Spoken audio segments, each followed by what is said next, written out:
Did somebody ring the dinkster? Why? No. Why is that the most iconic line ever spoken on film? Ever? Did somebody ring the dinkster?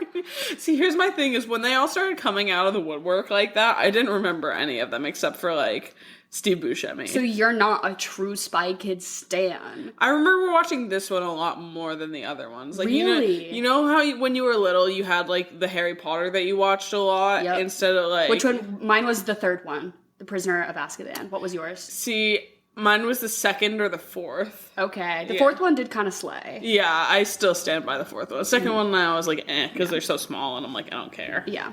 But, yeah. But it was very much like that. Like, the third one is the one that I watched a lot. But so you had this one, like, on DVD? Yeah. And it was, did you have the little, the glasses? No. Okay. I don't think so. Fake fan. Maybe I didn't have this on DVD. I think this, I think, again, is one that I watched a lot, like, at daycare as a kid. Yep. And this is the one that, like, everyone could agree on kind of thing. Mm-hmm. So a classic. Yeah, because, like, bitches didn't like the thumb people in the other ones. No! Mm-hmm. I guess that could be upsetting. Yeah. What's upsetting is that we haven't introduced the name of the show. This is The Swamp. It's our podcast. It's an acronym. Stands for some Whack House Movie Podcasting. My name is Dara, and as always, I'm here with my lovely co-host, Emily. How's it going, guys? It's great. So we're ending off our game month. Mm-hmm. We were kind of fast and loose with what games meant, but I feel like this was a solid. But this was a good way to round it out. Yeah, because I think we hit the board game. We hit like the party game. What did we hit last Jumanji's week? A fake game. Yeah, fake game. And this is video games. Game, yeah. And so Spy Kids, we're starting at number 3. We have never covered a previous Spy Kids movie, which is a shame. Yeah, honestly. I'm kind of upset with this. I'm a Spy Kids stan. I definitely have watched them, like, in my adult life. It was definitely, like, in college, like, a fun one to put on. Like, to pregame? Yes, yeah. I love the second one, I think, is where it really peaks with the whole Steve Buscemi... Yeah. Is God afraid to walk amongst his own creations kind of vibe. But the third one really stands out in my mind to me from, like, when I was a kid watching it, being like, I've never seen something like this on film. And then they did it again with Shark Boy and Lava Girl. Yes. So I think of almost like... It's the graphics for me. It's like Spy Kids 1 and 2 exist in one space, and then this movie and Shark Boy and Lava Girl, like, exist in a adjacent but separate space to me. Yeah.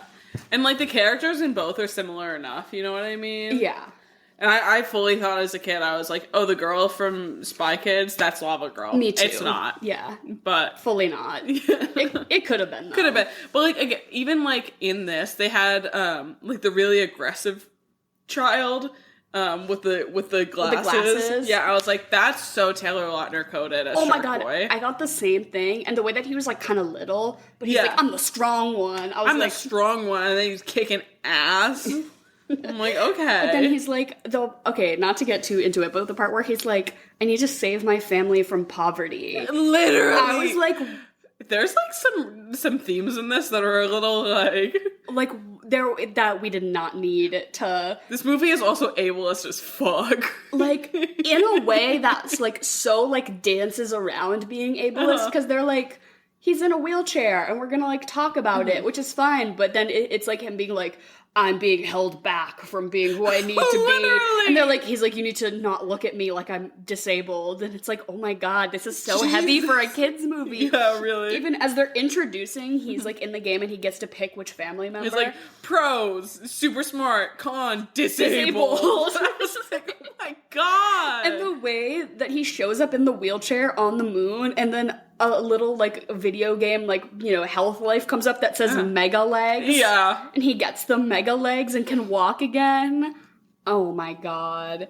Too much. And just to round out the ableism discussion, at the very end, he is, like, confronting Sylvester Stallone about their, like, personal conflict, and Sylvester Stallone is the reason that he's in the wheelchair. And he's like, I don't get to walk with my wife on the beach. Okay, fair. Holland Taylor. I would love... I would also. Would love to take a stroll with her. And then he was like, I missed the birth of my daughter.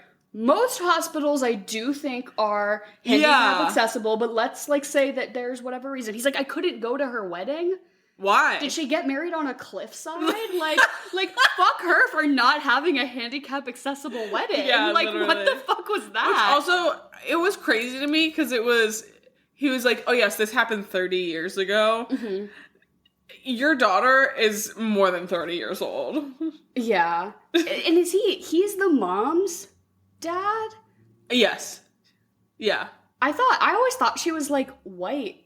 She is. Oh, I guess Holland Taylor is white. Yeah. And this guy is. Yeah. This is a very... Latinx movie. A lot of the actors... They try. And the director. Yeah, but then, like, Junie is there, and you're like, what? You're Irish Catholic. You're married to Meghan Trainor. Yeah.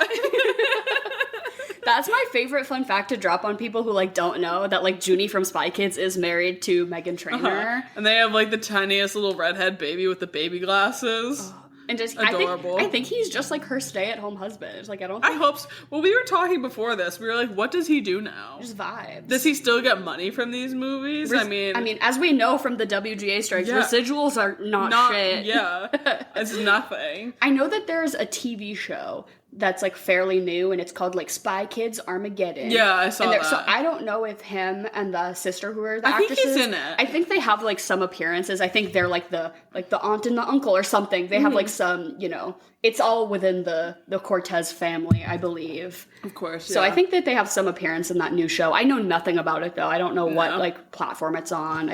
Not for me. Yeah, I don't need it. I'm an OG girly, and I love the CG in this movie. Well, here's the thing is because I remember watching this movie and being like, oh, that's what like CG and CGI like look like. That's just like what they look like in this day and age. Fully not true. This is the same time that like Star Wars was coming out and everything like that, and like the CGI was clunky. It wasn't this. But I feel like it addresses that it's kind of clunky on purpose. Yeah. Because he goes into the, into the game and he says like, oh, like low res. Like everything is, So I think it is purposefully clunky in a way that just itches the fuck out of my brain. Lava. I base my drink off of the lava. There's a lot of like, did this like really scratch your pica? Yeah, like I wanted to chew on everything. Like it's like made of rubber. And especially like James Cameron wishes that he could achieve the synergy of 3D motion graphics integrated into storytelling the way that this movie does. Every opportunity to have something like fucking phallic shaped go at the screen, they take that opportunity.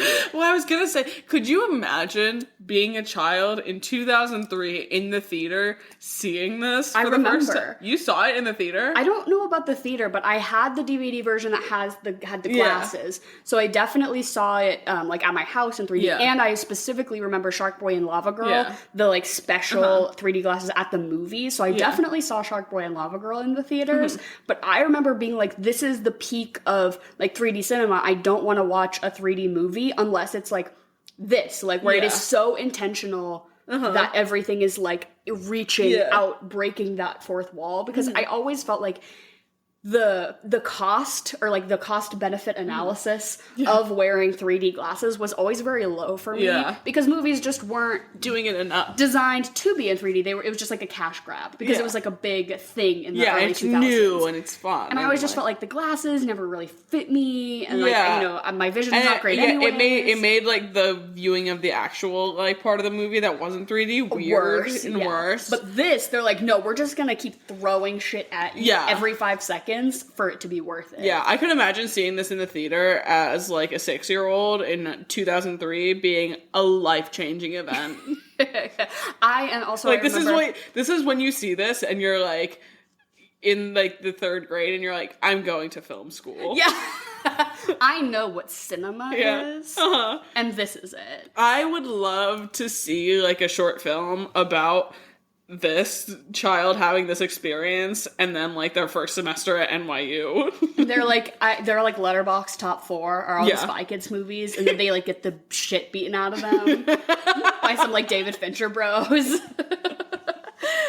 And then they're right in the end. Yeah. And that was James Cameron, and he made Avatar 2 The Way of Water. That little boy, James Cameron. But I remember specifically, like, a thing that I, like, yearn for nostalgically that I think is, like, almost certain that we've lost is the art of, like, the DVD menu. And, like, yes, we talked about this a Yeah, lot. like, the art of, like, you know, putting in the DVD and getting that selection menu, the scene selection, just, like, the... Which is, like, crazy because... Sorry, you finish. Oh, well, just I specifically remember the DVD of this movie having the part in the film where he puts the glasses on Junie when, like, the scientist guy puts the glasses on, and it's you get that, like, POV of the glasses. The movie, like, paused and told you, now is the time to put on your 3D glasses. And it was so, like, oh my god, the synergy. Well, it's interactive, and, like, you don't have that anymore, and it's... What I was gonna say is, it's weird to me that DVDs haven't come back, I guess, in the same way that, like, vinyl has and everything. Or, like, even people, like, it didn't catch on nearly as much, but, like, the music industry tried to do the same thing with, like, cassettes and everything. And I would say, like, film cameras. And film, yeah. Like, people wanting, like, physical copies of their pictures. I think we all do kind of, like, yearn for that, because to be like, oh, well, I just have all my pictures on my phone. Yeah, but I can't touch it, and I can't, like... hang it on my wall or like have it as a thing. I feel that way that it might like that DVDs might. I think we're just too close to when it died for it to come back. Yeah, because I think what is it? Not DVDs. Blu-ray? Not what is it? VHS. VHS has come back a bit. Really? And not as hard, but it's very much for, like, the indie bros and all, and it's really hard to, like, find, like, one of those tiny little... It's, like, you find those tiny little, like, built-in TVs. Yep. And, like, you put your little box in, and it goes and it plays in the corner of some guy's bedroom while he's giving you the worst head of your life. You know what I mean? Yeah. I had my friend Rachel really wanted to watch Wizard of Oz 2 Return to Oz, and she only had it like from her grandma's house on VHS. Yeah. So she brought her grandma's VHS player over to my house, and we like linked it up, and we watched that, and we watched James and the Giant Peach, and like something else. And how did it feel watching it on a VHS? Not really too different, because it's still coming through like my HD high def television, so it wasn't really too different from like obviously like there'd be like a little blip or a skip every now and then, which is like so I like novelty, but not really any different. I think it's more of like with VHSs having like the VHS TV sort of thing, the built-in, the built-in, and getting that really static grainy. The very like I can't even say chunky, but like for sure, the very fuzzy like visuals, and just kind of like having it almost like not to like watch it that way, but like to have it for like your aesthetic almost. Ambiance. Which seeing that come back, I think give it like another like 10 years maybe, and like DVDs are gonna come back, but I don't think we're there yet, unfortunately. My thought about DVDs though recently has been like with streaming services increasing their prices so dramatically, and for not letting people password share.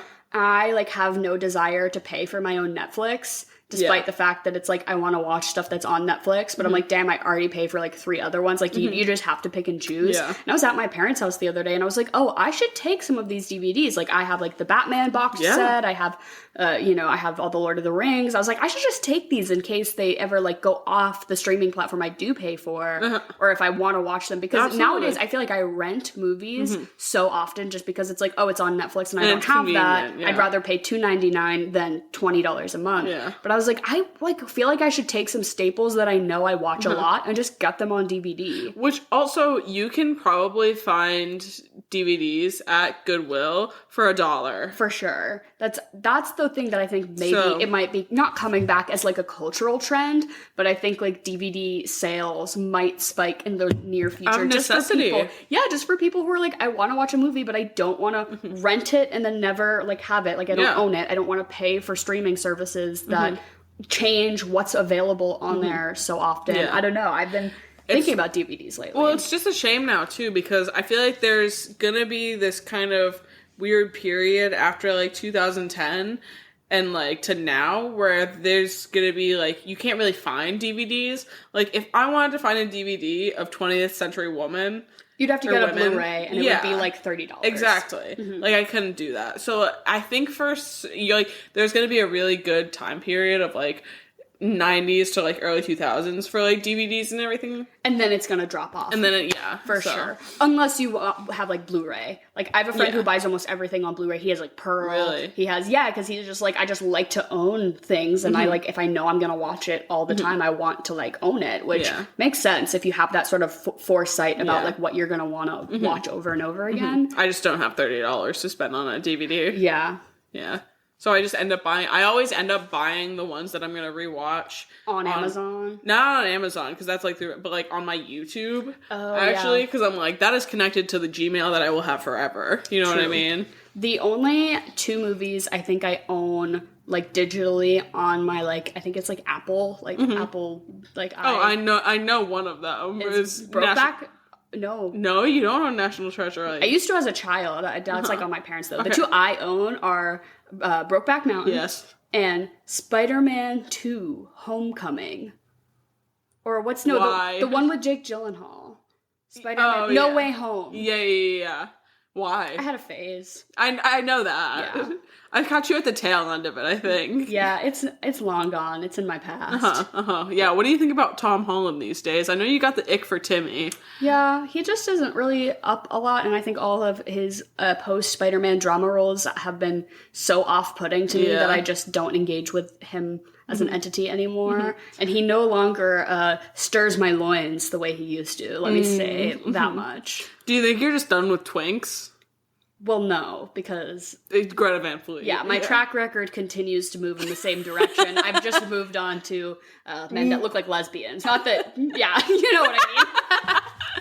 Yeah, no, I get you. But anyway, Spy Kids 3D, game over. What a brilliant use of it's the 3rd Spy Kids movie, and we're going to do 3D, so we're really just going to hammer this. We're just going to pump this out. But basically, it's this 3rd Spy Kids installment, and Junie, it starts off as like this like neo-noir private investigator like knockoff, which I think is really funny with like baby Selena Gomez. I know. I didn't clock that until like I was looking at the cast. I was like, what? So funny. And he basically has like left the like quote unquote family business of the agency of spies, and he's like doing independent contractor work to save up for this video game. And basically then Salma Hayek is like, hey, or the president, George Clooney, is like, you are, obligated to come in and save your sister. And he's like, oh, I gotta go save Carmen. So then Salma Hayek is like, she's in this video game. Turns out this video game that everyone wants is gonna be like a brainwashing for kids. Yeah, it's like a scam. And that they've trapped Sylvester Stallone in this like digital prison. Yeah. But from inside of there, he's created this video game, which he's then marketed, and he's going to use that to brainwash all the kids and somehow do some evil scheme, escape from... Yeah, it's not really fleshed out. Not really, but it doesn't need to be, because Sylvester Stallone through the whole movie is talking to like 3 versions of himself. Like one is like a hippie, one is like a war general, and one is like a scientist guy. Yeah.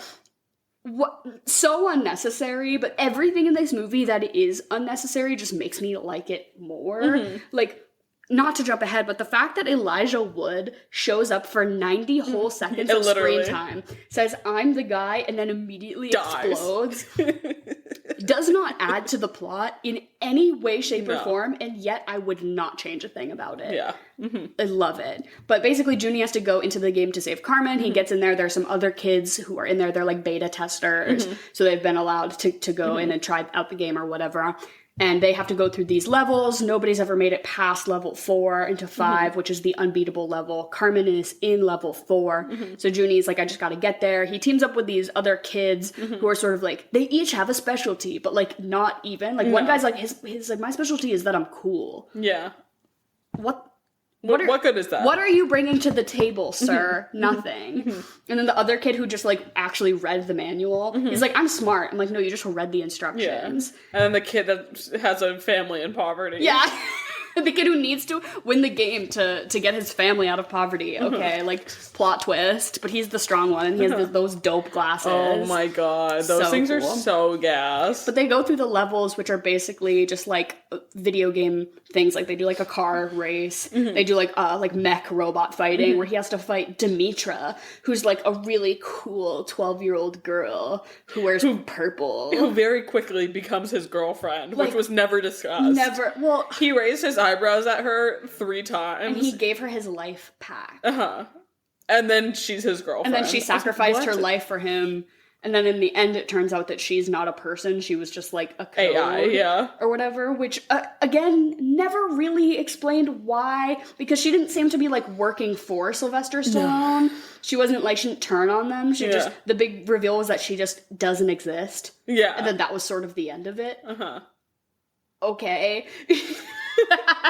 But the thing that kind of struck me about all of this, like, cast of kids is, like, the difference between child actors in the early 2000s or, like, 90s versus today, which I think it is better. It is better fundamentally. To get to get 27-year-old Rachel Sennett to be playing a high schooler in Bottoms is better than getting, like, literal children to play children, because I just don't think children should have to work like that, and it's fucked up, and the industry is fucked up, and you should have to be 18 to be put in a situation like that. But these kids looked so little. Like, that girl, Demetra, I was like, she cannot be older. Like, she could have been maybe, like, 17, and she just looked really little, but she could have been, like, 12 or 13. I think that's what they did. I think that's genuinely what they did. I was like, those kids look so young, and I think I'm just not used to seeing actual children play children anymore. Yeah. Because unless it's, like, the most dramatic role you've ever seen in your life, they won't do it. Like, they haven't, like, there hasn't been another Jacob Tremblay. I was just about to say Jacob Tremblay in Room. Like,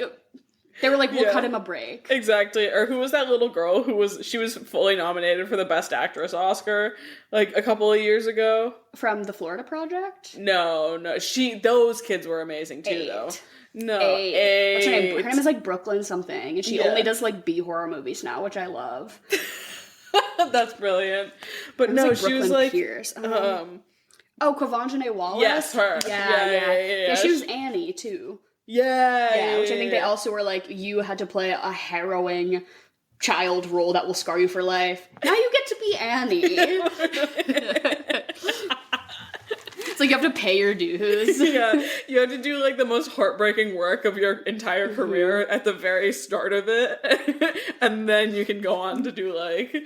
It's either just some fun stuff. It's either Disney Channel and you gotta work your fucking way to the top, or you have to be in a period piece war movie that's, like, gonna rip you to shreds. Yeah, no. It's like, what is it when, like, they, like, an intersect, like, you know what I mean? Like a graph. Like the graph. Yeah, it's like, it's very much like a graph that intersects, like, at a certain point. It's like looking at celebrities like, which one were you, Zendaya? Were you a child star who worked her way up, or did you have to play, you know... a child sex worker? Like, which one was it? It's like Zendaya and then, like, Brooke Shields, who literally played that role.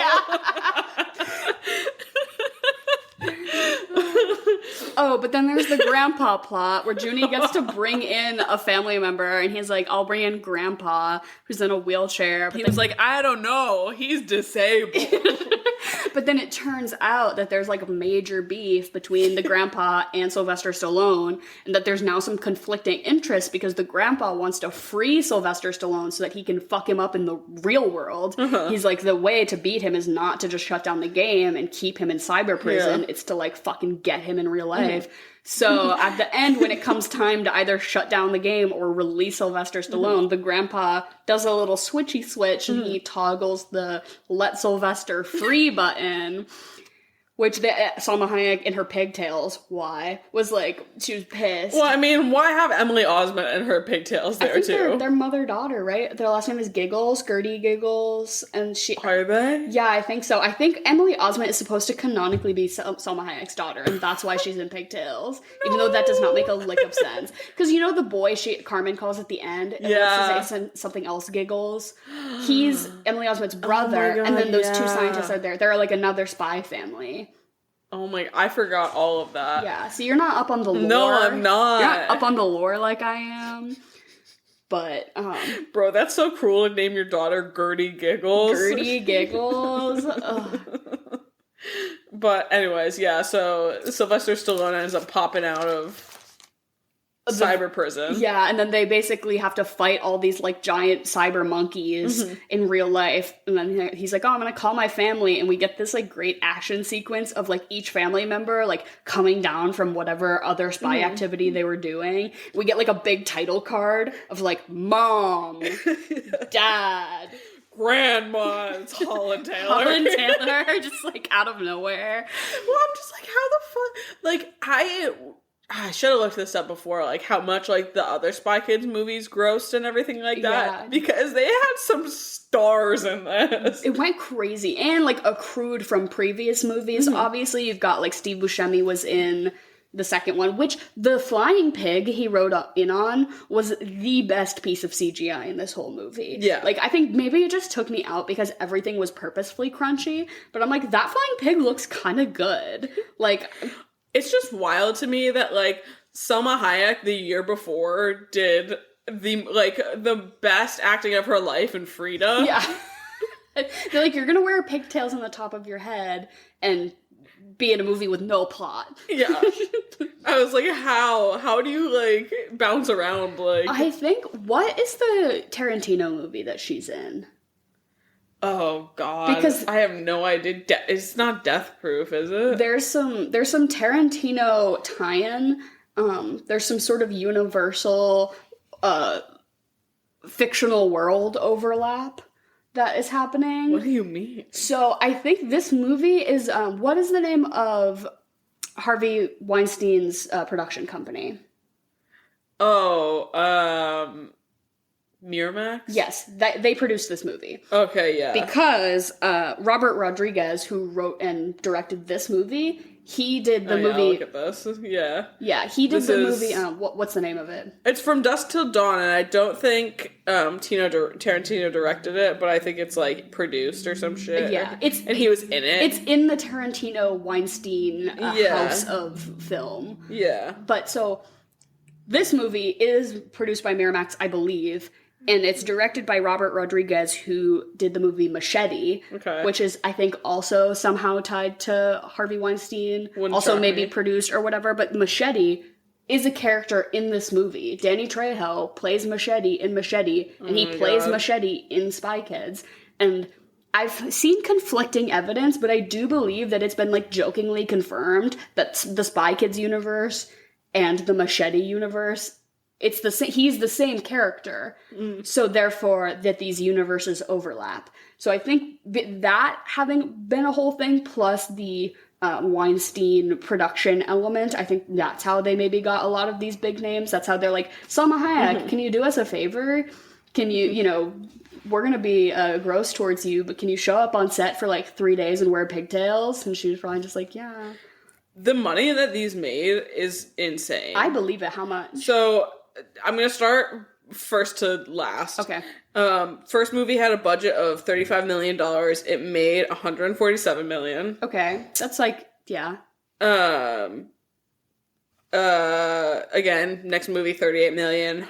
$119 million after that. And then this one, again, a budget of $38 million. Made $197 million at the box office. I love that. That's crazy. I also like that the budget did not really increase. No, from movie to movie. Yeah. Like 2 to 3 did not change. Nope.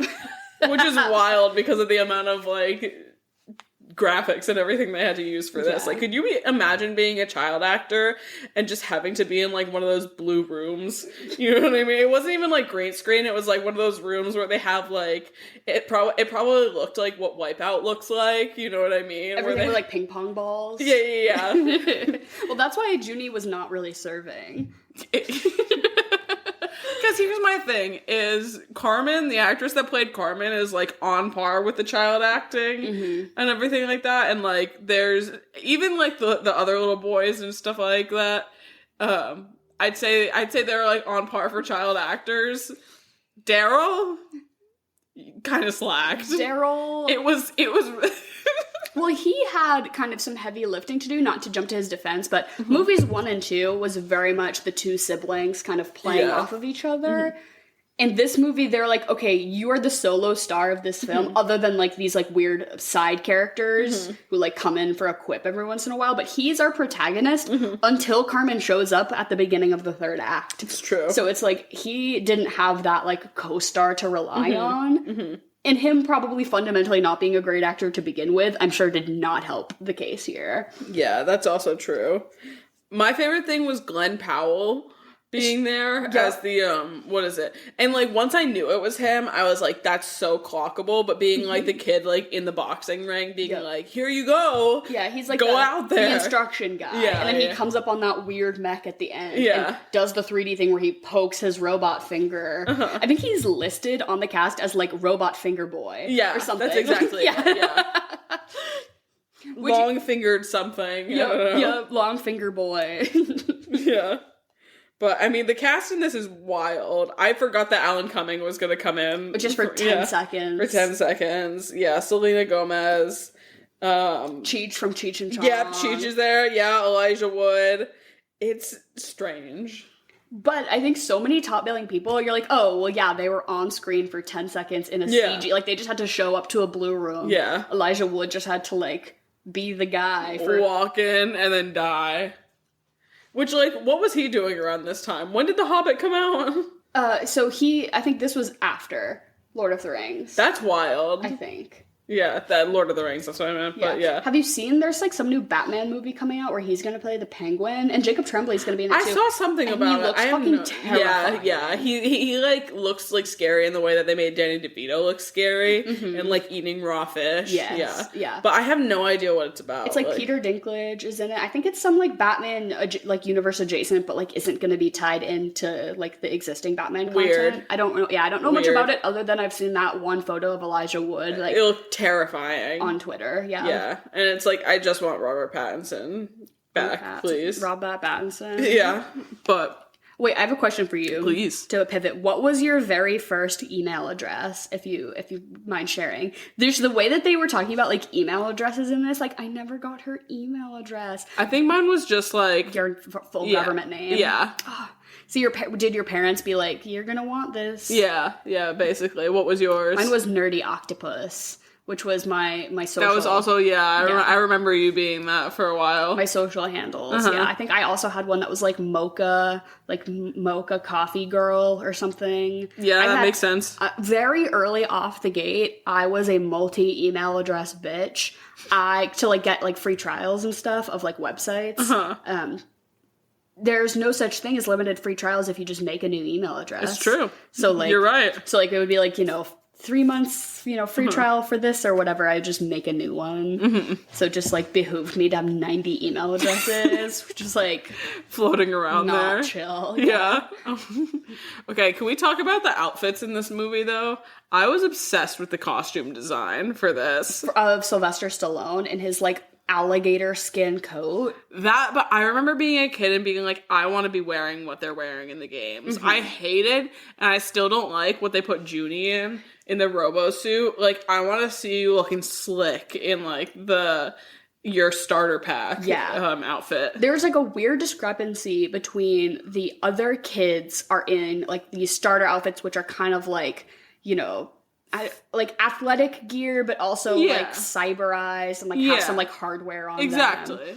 Makes sense. Looks movable. But then Junie, they let him keep the like mech outfit but they don't do that for anyone else. It seems like Glenn Powell is like, and we'll let you keep it. Like, why? Like, for no reason. Well, Carmen also has hers. So then the grandpa, because he got the mega legs. Yeah, is also in one like He's in one. And then Carmen's, though, to me, like, toes the line in between of, like, it looks robotic, but it looks a little more sleek. Like, Junie's looks bulky. Yeah. Like, he's in a robot outfit. Carmen's is more, like, and I think it probably is because she's a girl, like, that they, like, tailored it more to not be so bulky on her. But hers, I couldn't tell for a while. I'm like, is she in the like mech outfit, or did they just stylize her like outfit to look more robotic? I don't know. I think it's the mech outfit still.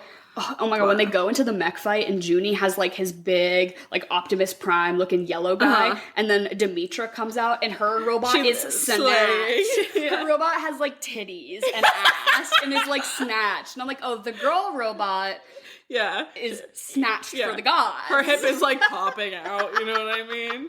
She's like wearing a bra for some reason. Like, what? You're like, wait, I'm confused. Yeah. Like, it's Pacific Rim, but the girl robot has to have titties. What? It only works if the robot has boobs. I'm sorry. But I agree with you. I love that kid's glasses that like went over the head. I remember as a kid finding a lot of the costume stuff very like engaging to look at, and like was like, oh, I've never seen glasses like that, and you can't buy them anywhere these days. Those were like actual glasses that Adidas made. That's awesome. Yeah, which is dope. And I remember that, like there was like some runners wore them way back when. You can't find them anywhere these days, but this one guy on TikTok recently found like the only 3D printer like mod for it. And he was like, here, everyone needs to have this. Oh, so it's like public domain. So now it's public domain, but that's cool. He bought, I think he like found one like on some Japanese, like the real deal, like on some Japanese market website, like at one. But those are like one of the most difficult things to find for less than like $3,000. Damn. Yeah. Damn, Crazy. Homeboy was like, my family's in poverty, but I am wearing these $3,000 designer glasses. Which car? I want to know which car you wanted as a kid, because I always liked the big one wheel. The one with the, because she was the girl. I mean, that didn't mean anything to me, but yeah. I always liked that, they get in their little starter cars, and then their starter car clips into something much bigger. And I liked the guy who was like the cool guy or whatever. His was like, his car stayed little, and the only thing that clipped on was like a massive wheel attachment on the back. Yeah. So it was almost like his little car, like it looked like it should have been. It was like kind of disproportionate. Exactly. I liked that one, but I feel like they switched cars so much throughout the race that you could never really hang on to the design of one for too long. And absolutely. A lot of them were just like monster truck adjacent. Yeah. But I did always like the more motorcycle looking ones, or like the more like disproportionate. Did you use a motorcycle in Mario Kart? I wasn't good enough. Yeah. I'm not good at Mario Kart, and I never have been. I always pick whatever has, when you do the stats or whatever has like the best like balance, because I will like fall off the edge, so I need to be like sturdy, and I'm bad at drifting. Yeah. So if you're on a motorcycle and you drift too hard, you definitely like you turn back around. Exactly. Which I cannot do. I'm awful at Mario Kart. Really? Oh yeah, like I'm happy if I don't come in last. Okay. Like I'm awful at it. I used to have a lot of skill with it just because like I feel like that's a game that we played growing up, but now I played like with my partner who has continued to play it because they have like on the Switch. No, because they have like a lot of younger siblings, so on the Wii. Yeah. Oh my god. Yeah. So, but so they never lost their skill. That's amazing. Yeah. So they're still very talented with it, and like I've jumped on with them, and I'm like, what the fuck? Does Maya have a Switch? Isn't fair. No. They should get one. The Mario Kart on the Switch is so fun, and they come out with new maps, like, periodically. Really? So you update the game, and there are new maps. So it's like, you can get 3 stars on all the maps, but then, like, in a few months, there will be, like, 10 more maps or whatever. That's so dope. It's very cool, and they, like, update the characters and stuff. It's very... I like it, but I just find the, like, using controls like that way less intuitive. I think just because I grew up with the Wii, it was so, like, clunky, and I'm moving my arms, and this is, like, all thumb dexterity, which I don't have. Yeah. Well, one thing I liked about this movie is the fact that they were like, oh, it's VR. It's virtual reality. And virtual reality games didn't start, like, popping off until, like, recently. Yeah. Or if there were VR games, they were only for, like, those hyper, like, super gamer people who did invest, all their money into a headset. Like, it was not a common thing. Now you can play, like, Among Us with 6-year-olds in VR, which I think is so funny. I've like seen videos of like adults harassing kids. Oh my god. In Among Us, and it's the funniest shit I've ever seen in my life. I always thought it was weird though, like in a lot of my like marketing classes in college and grad school, they talked about like the opportunities that exist within like the metaverse and like with VR and stuff. But like when you look at it fundamentally, those headsets are still very inaccessible. They're so expensive. Like like they were talking about like, oh, we should be, you know, advertising for McDonald's in the metaverse. I'm like, people cannot even afford these headsets. Like, why would you? I'm trying to pay back my student loans. I don't have time for this. I don't have time to go into the metaverse and get McDonald's. I can't even get McDonald's in real life. Like, I don't get it. Yeah. But they just talked about it as if it was this very common thing that everyone would be doing in the next 5 years. But like, those headsets are still thousands of dollars. Yeah. Like, I remember being in one of my classes too, where it sort of talked about this this campaign that like Samsung did, where they like with like your own phone, they basically give you like a little cardboard box, and it's like, look at what you can do. I'm like, first of all, no one has a fucking Samsung phone. That's your first issue. Second of all, this isn't the same. Also, the blue light is like blasting through my retinas. You want me to hold my phone 3 inches from my eyeballs? Like, I do that manually anyways, and I know it's bad for me. I'm not gonna do it hands-free. Yeah. The only thing that I could say that is better about this, about VR and having it that close to my eyes, is that my back's not curled over looking at my phone. So like maybe my posture will at least get better. Oh my god. But yeah, I don't anticipate. I think that one of those would like make me like so anxiously detached from reality. Like I would like think too hard about the fact that I was like mentally going to a different place, that I would like, it would stress me out. But I've never tried one. I also would be afraid that I would start like running at a wall. Like I would be like in a video game and I would just in real life start fucking like full body sprinting or like kicking the air or something, you know? Yeah. See, I'd really like to like play like a Star Wars video game like that or something like that. That'd be dope. But fully I'm just gonna like deck someone in the face. You're gonna break your TV in the process. And do they have to like hold me back, like those Wii safety straps? But it's like strapping me down to the couch so that I don't do anything irrational when I'm in the VR. Yeah, that might be a little too much for me. Like, I just recently started playing video games again, and something like that seems like it would take up too much of my time. Like, I remember like March or something like that, sitting at like having like a snow day and sitting and playing The Last of Us for like 8 hours straight. I'm like, I feel like if you put me in like a VR thing, like you said, I would be consumed. Yeah, like those people who die because they don't pee. That's a real thing that has happened on like gamers will like die because they're so into what they're doing that they don't like eat, sleep, or pee, and then their body's just like, I'm done.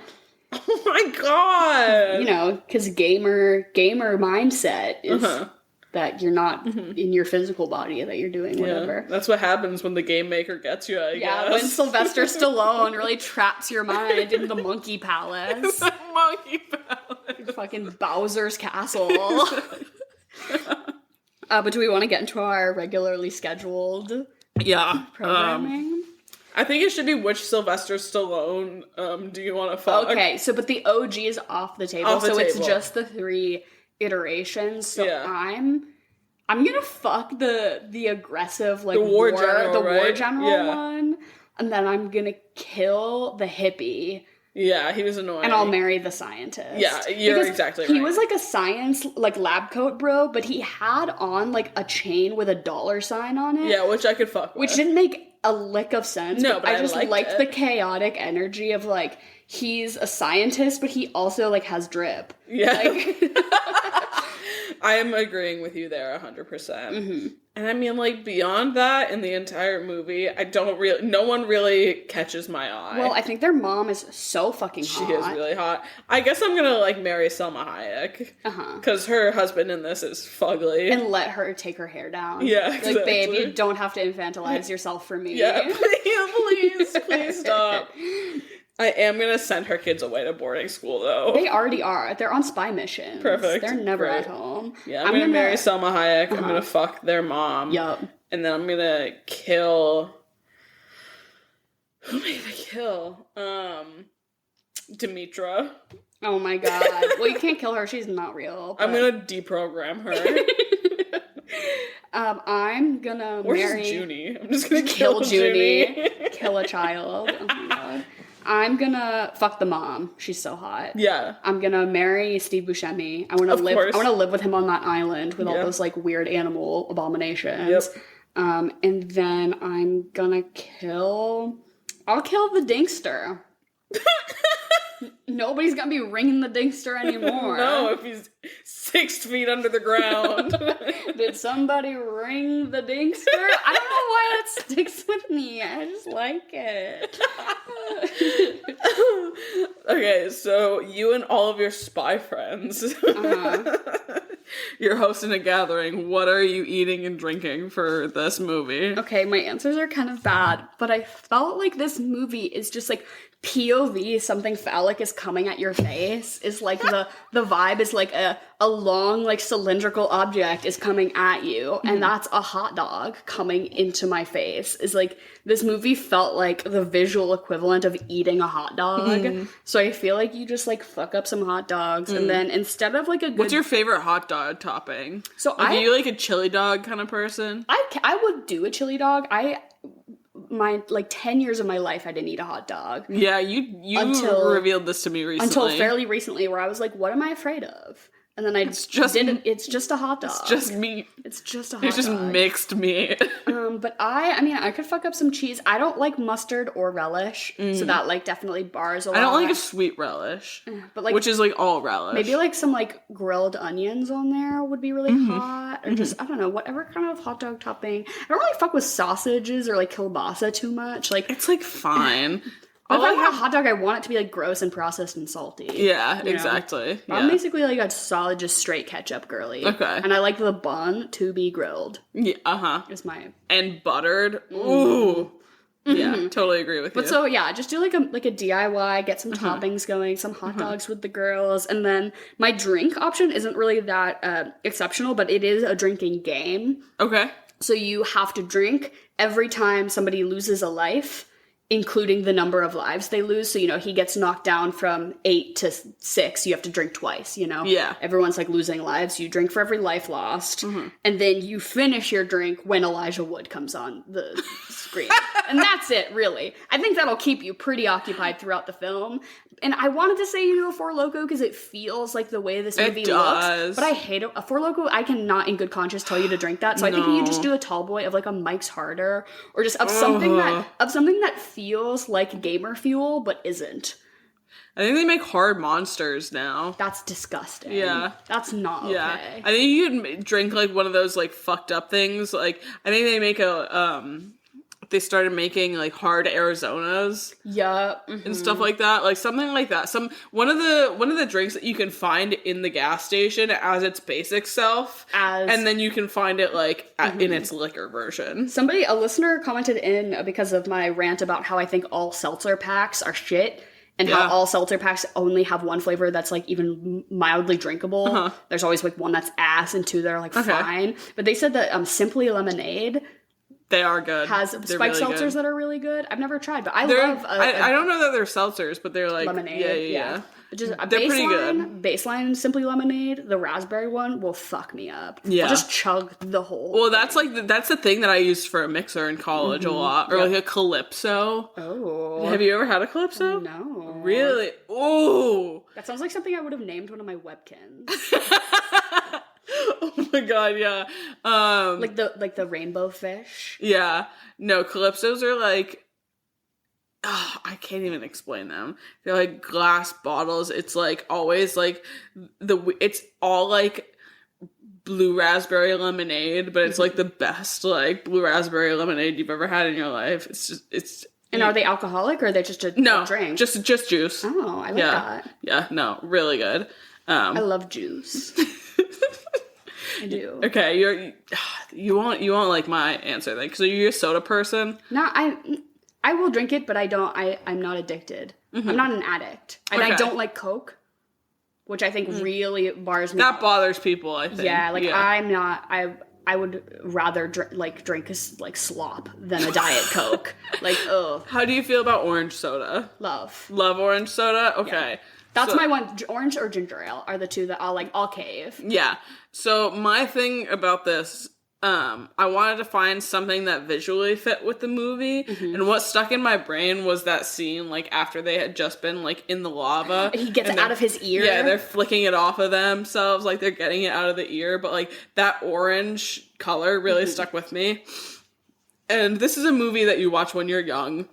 This is a drink you're gonna drink when you're young. I don't know. I would like to think that this was a rite of passage for a lot of people. Maybe it's just me, but you get the Fanta, and for me it was Pinnacle Whipped. What? Have you never had this? What is Pinnacle Whipped? So Pinnacle is vodka. It's vodka, and then it's like it's like a whipped cream sort of flavor. Oh, and there were all those lawsuits because they were like, you cannot market vodka to children, and they're like, we're not. And they're like, it's whipped cream flavored. Yes, you are, and that was like the beginning. Is that true? Is that like a thing that actually happened? Because now they make alcoholic whipped cream. It was, I think it was maybe not a lawsuit, but it was like a big conversation topic, and I think it was referenced a lot during the time when they were trying to get Jewel Pod flavors discontinued, that they were like, obviously you're marketing it towards children, it's blue raspberry flavored.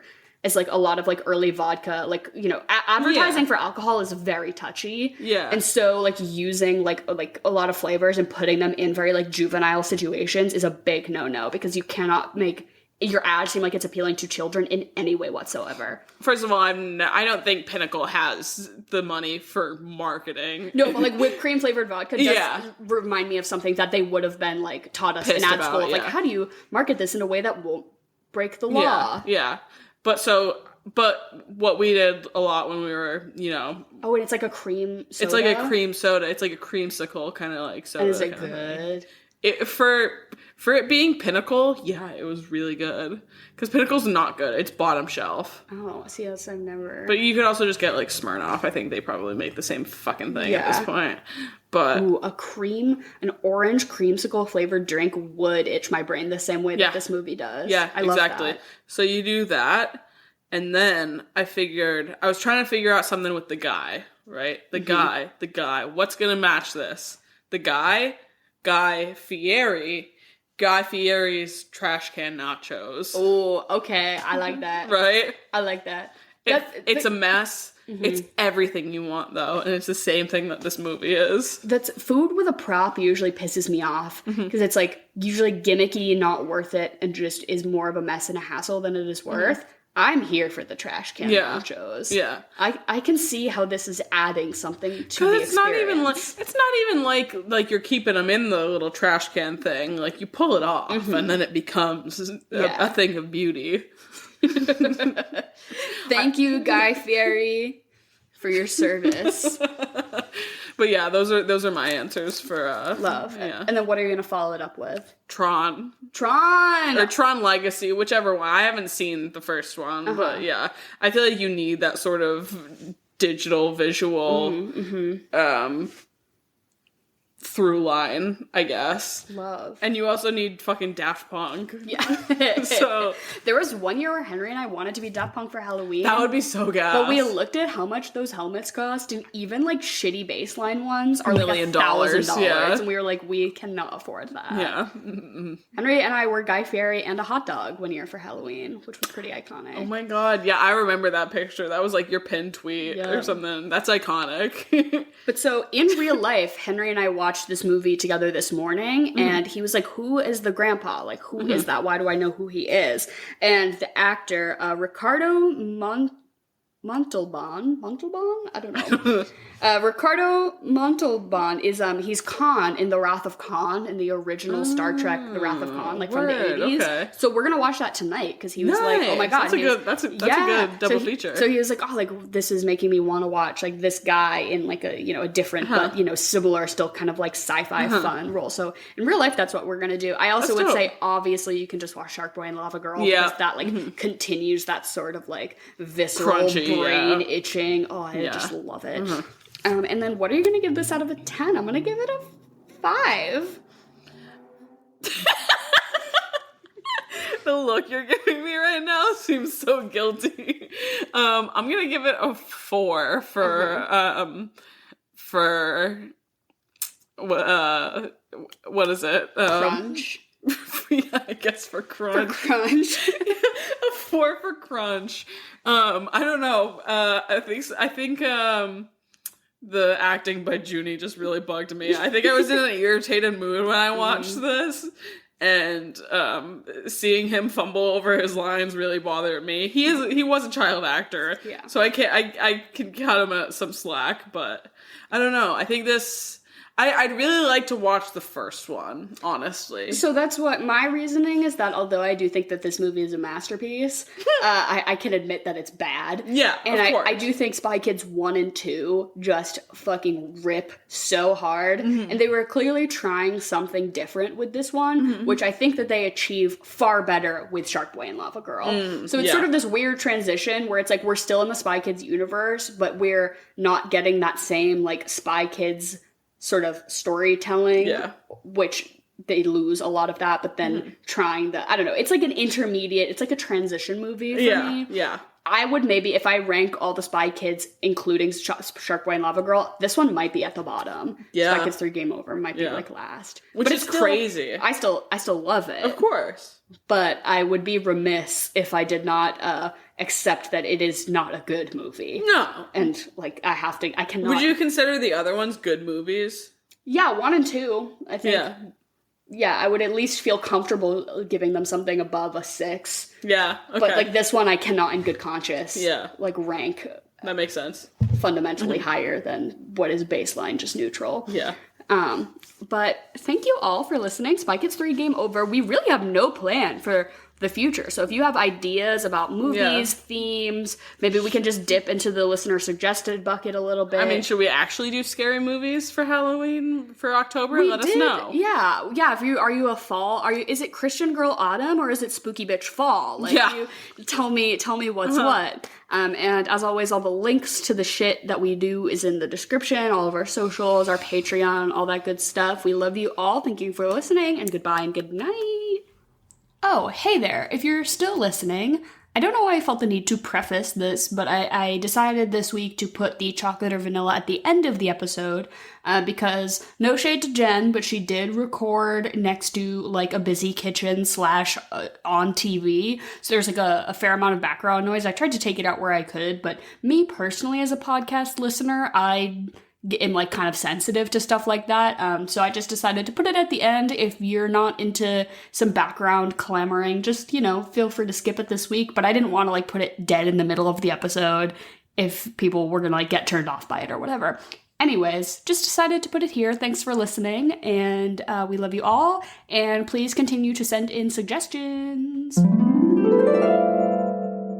Oh my god, who is it? Jen. She's not picking up the phone because she left it in the refrigerator. Jen, my lovely mother, is here to host her interim podcast segment, Chocolate or Vanilla. She says 2 things. We all say which one we like better. Genuinely and truly, when I called Jen to tell her to hop on this call, her cell phone was in the refrigerator. On top of the salsa. Love. There's like a little bit of like sour cream on the edge of your home button. Jen, is there a theme this week? So there is. We're going to do a chocolate, vanilla, or strawberry for every single one. Ooh. And it's movie, show, or song with kids in the title, boy in the title, girl in the title. Kids, boy, girl. Oh, because of Spy Kids, Shark Boy, Lava Girl. Sure. All right. So chocolate, vanilla, or strawberry? Chocolate. Vanilla. Chocolate. Okay. Honey, I Shrunk the Kids, Adventures of Jimmy Neutron, Boy Genius, or Golden Girls? Adventures of Jimmy Neutron Boy Genius is a movie that I can close my eyes and watch on repeat. Yeah, that movie's brilliant. Masterpiece. Yeah. I would say Honey, I Shrunk the Kids because I felt like it was iconic back in the day. Next one. Children of the Corn, Boys in the Hood, Girl with the Dragon Tattoo. Ooh. I don't think I've seen any of these, actually. But I feel like I should watch Girl with the Dragon Tattoo. It's really good, to, unfortunately. like, sort of, I mean, I have seen a lot of David Fincher's body of work, and so to add a drop to that bucket, I think I should watch it. I also think I would enjoy it in the way that I would be, like... It's really good. I'd be, like, fighting for my life the whole time, because I would be like, but I would like it, I think. So I'll pick Girl with the Dragon Tattoo. Yeah, I really like that movie. I think that movie has, like, a very, like, explicit rape scene, and it's really hard to watch, and it's just really, like, gross and brutal, and I'm someone that thinks that never needs to be depicted in film, so, like, I have to reckon with that every time that I watch that movie, which sucks, but it still is, like, a really brilliant movie. I think David Fincher was just wrong for that. Yeah, that was the It book at one point, and I have a line in the sand, and as soon as that scene came on, closed the book, didn't finish it. Yeah. I was like, I'm out. Yeah. And I did not watch the movie because of it. No, it's yeah. I don't know if you really have to go that far, like, to make your point sometimes. Exactly. Yeah. I'm like, I get it for the storyline, like, imply it if you have to, but like, women go through that enough, like, I don't need to see life. It in my fiction. Exactly. As well. I'm trying to escape, actually. So I'm going to go with Boys in the Hood, because I liked that movie, again, back in the day. Next one, Child's Play with Chucky, Lost Boys, or Mean Girls. Ooh, Lost Boys is actually, like, really on the top of my list. I've never seen it, but a lot of people have recommended it as something that they think I specifically would like, because it's, like, goth hot vampires. I have no idea. So I'm definitely into 1987, it. Yeah, but I've never seen it, so I can't pick it. And Mean Girls is just a classic. It's a staple. Yeah. It's... I would say it never gets old. It's gotten a little old, but I still can certainly appreciate it when it's on.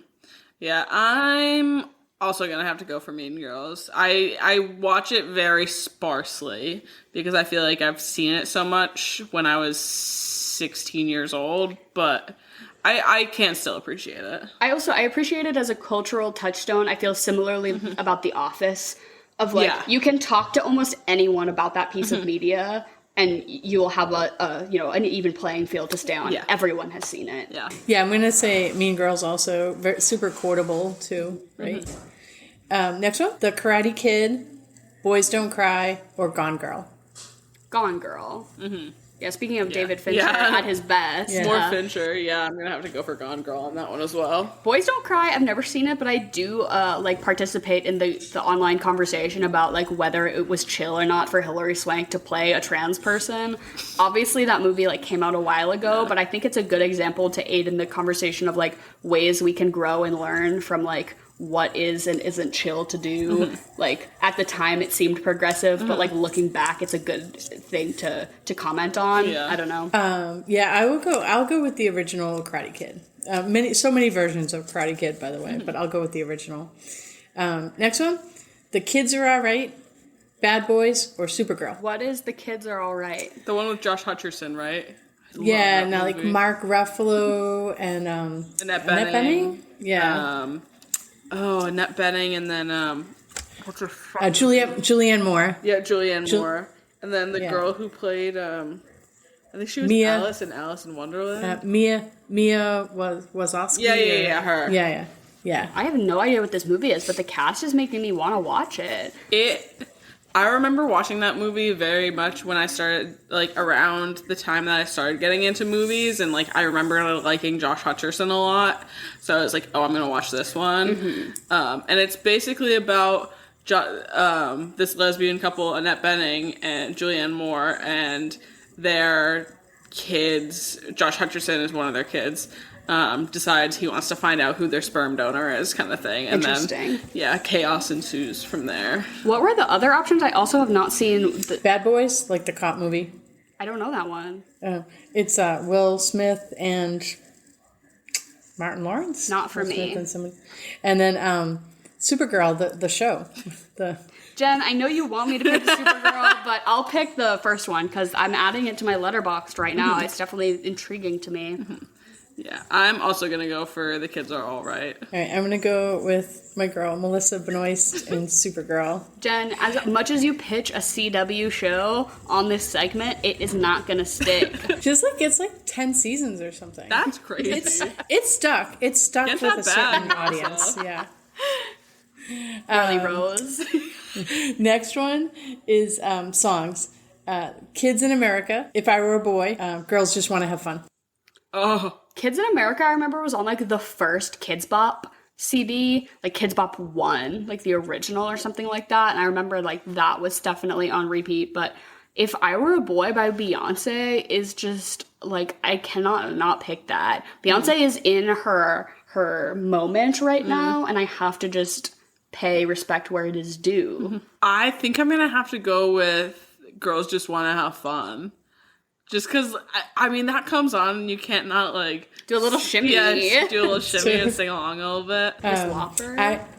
I will go with if I Were a Boy. Again, same like you said, Dara. Beyonce is crazy good in that. That's like, I'm trying to keep up and sing along in my car, and I am swerving into incoming traffic because I'm fighting for my life. Yeah. There are two Glee references, though. Glee Project, Nellie from season 2 sang it and did a really good job. And then Unique, Alex Newell sang it on the show, right? Mm-hmm. Diary of a Wimpy Kid, Boys in the Striped Pajamas, or Gilmore Girls.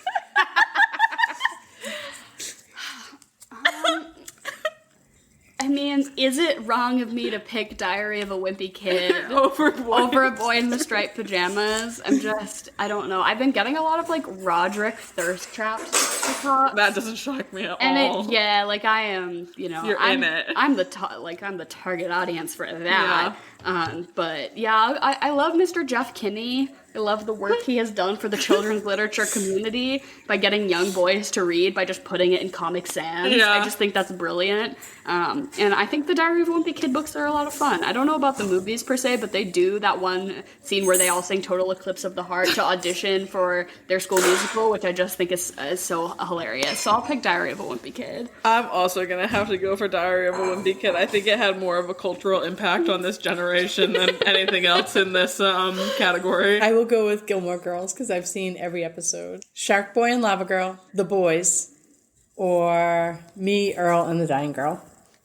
I would pick The Boys out of principle that it is just like objectively the most well-made piece of media of that group, but Shark Boy and Lava Girl fucking slaps, and you cannot take the love I have for it away from me. Shark Boy and Lava Girl is so good. I think I'm going to have to go for The Boys on this one because that's one of the shows that really caught me in the last, 4 years. And it's just so well made. And it's one of the only shows that I will binge. And when a new season comes out... I'm sad. I'm sad. All right, well, it seems like Jen put her phone back in the freezer... and back in the refrigerator, and our call has dropped, but luckily I think that she said that was the last one. So as always, Jen, you're not here to listen to this, but we love you and we'll see you next week.